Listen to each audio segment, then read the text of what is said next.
Going to be making a bunch of repairs.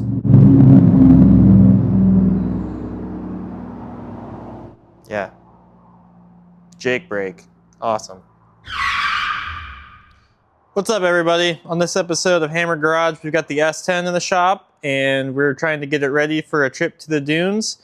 So we're going to be making some repairs and dial in a couple of things that just never got done when we built it the first time. So we're going to be doing some bump stops for the front end.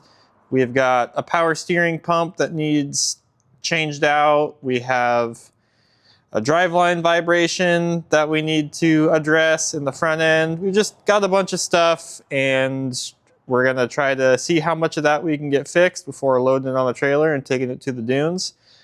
But yeah, if you care about cool rock crawlers and stuff, well, I will show you what we did, show you about the truck, what parts it's got on it, kind of as we go. But quick overview is it's a crew cab S10. It's a 2004. There's a LQ4 6-liter out of a 2001 Silverado. It's got a Turbo 400 out of a square body. It's got a transfer case. It's a 261 out of a 2500 HD Silverado. Got the front axle out of a 99 to 04 F350 Super Duty Dana 60. Full float 14 bolt rear end out of 2001 2500 HD Silverado. It's got the steering box out of an Astrovan. It's got the front leaf springs out of a Jeep YJ. It's kind of a Frankenstein mess, but stay tuned. We're gonna show you some more about it and hopefully get some stuff fixed.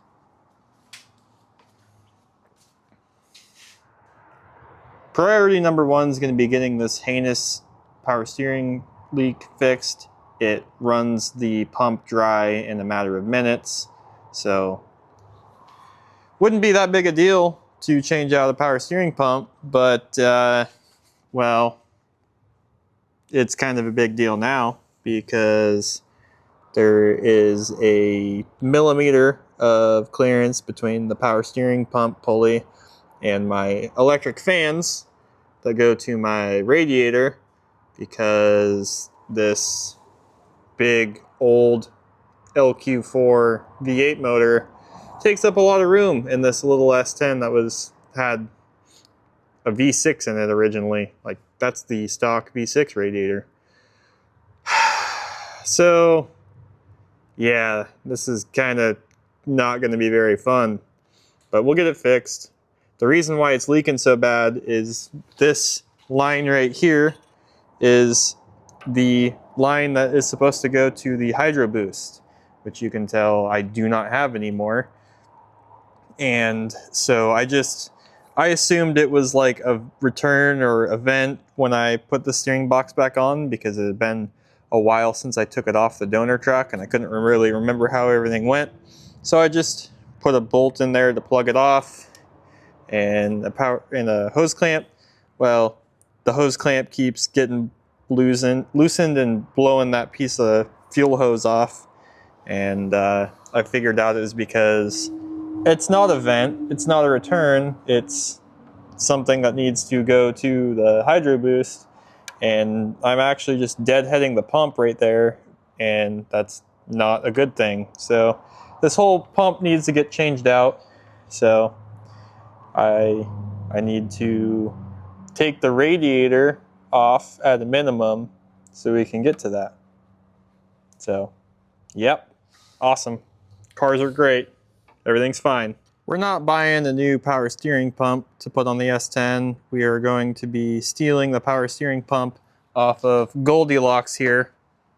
It is a parts truck I picked up the other day for $1,000. Had some front end damage, but a good running 5.3, and so I'm stealing everything I can use off of it and selling the rest, and gonna scrap what I can't sell.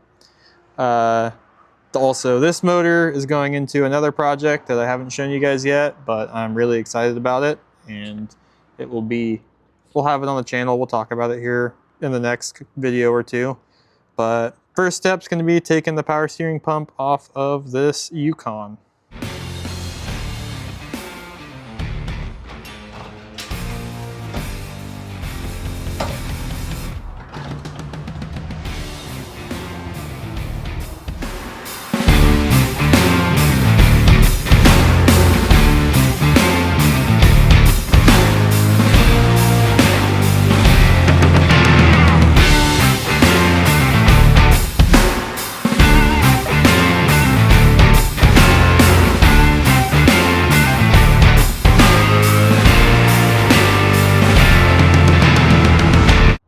So those are our two pumps. They're on the bracket with the alternator still. It's easier to do that than pull the power steering pump pulley off, these guys. So I am just switching the whole thing over.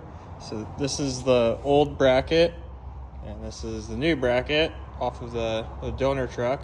The only thing that I'm gonna do is I already took that big alternator off of the one that's going on. I put my old alternator back on because it's smaller in diameter, as you can tell, and I'm putting the smaller one back on so that my belt still works. But yeah, that's our new one. Listen to me, you need one of these off of Amazon. It's a coolant funnel that fits right into your radiator with this adapter. And they've got adapters for all different other kinds of radiators. And you just stick it on there, fill the funnel with coolant, kind of like a beer bong, allegedly. And it just sits there, and it's higher than the motor and the radiator, so it will bleed all the air out of the system. And you just keep that funnel full, and then when you're done, you put this plug in there, pull it out, and you lose almost no coolant all over the ground, and you get every little bit of air out of that system, and you get all of it. So it's like 30 bucks, you should get one. Next thing on our list is fixing this driveline vibration. It's up in the air, so obviously the droop is making it look worse than it is. But I'm holding the camera more or less level, and that transfer case is pointed pretty well straight up. I don't know if that has something to do with it being a transfer case designed for an independent front suspension rig or what, but it is not working for us. It's also got a slip yoke on it, which isn't ideal either. For something like this, you'd want the slip yoke to be in the driveline generally. So we're gonna try the easy way first, and we're going to shim the front diff down with these little wedges, and they're gonna go right in here between the axle and the leaf spring. We're gonna shim it down, which is counterintuitive because it's making the angle that this has to go a little bit sharper, like more of an angle, but there's some science behind it. I don't understand it. And if it doesn't work, I'm not gonna post this part, and I'm gonna act like I knew that pointing it up was correct, and you'll never see this. So.